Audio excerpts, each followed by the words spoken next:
Hi all, welcome to ಅಮ್ಮನ ಕೈ ರುಚಿ. ಇವತ್ತಿನ ರೆಸಿಪಿ ಕಾಶಿ ಹಲ್ವಾ.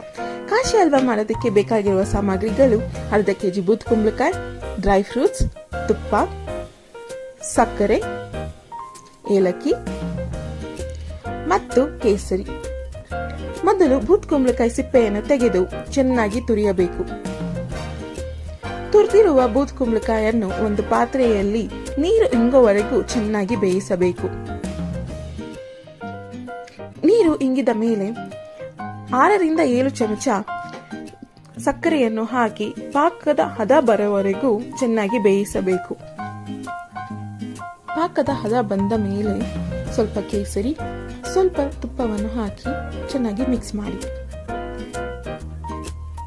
ನಂತರ ಒಂದು ಚಿಕ್ಕ ಬಾಂಡಲಿಯಲ್ಲಿ ತುಪ್ಪದ ಒಗ್ಗರಣೆಯನ್ನು ಹಾಕಿ.